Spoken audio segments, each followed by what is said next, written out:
সরকারের তরফ থেকে মমতা বন্দ্যোপাধ্যায় আজ ঘোষণা করেছে যেহেতু কোনো ডিজাস্টার হলে এটা এক্সিস্টিং নর্মের মধ্যে পড়ে।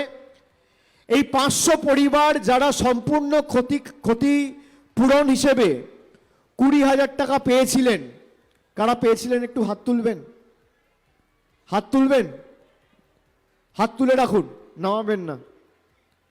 আপনারা 20,000 টাকা পেয়েছেন। আমাদের মুখ্যমন্ত্রী সিদ্ধান্ত নিয়েছে যে বাংলার মানুষকে ভাতে মারা যাবে না।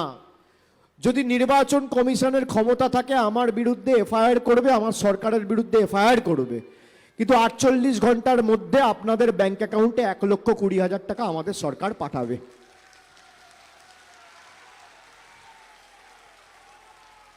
আমরা মানুষের জন্য কাজ করতে বদ্ধপরিকর। আর যারা আংশিক ক্ষতিপূরণ হিসেবে 5,000 পেয়েছেন, এখন নির্বাচন বিধি চলছে বলে হয়তো দলের তরফ থেকেও আমি কিছু করতে পারবো না, কিন্তু নির্বাচন শেষ হয়ে গেলে তৃণমূল কংগ্রেসের তরফ থেকে আপনাদের 20,000 টাকা করে সাহায্যের হাত আমরা বাড়িয়ে দেব। এক সপ্তাহের মধ্যে নির্বাচন শেষ হলে এবং আদর্শ আচরণবিধি শেষ হলে আমরা আপনাদের সাহায্য করব, আমি কথা দিয়ে গেলাম। আমি এক কথার ছেলে, কথা দিয়ে কথা রাখি।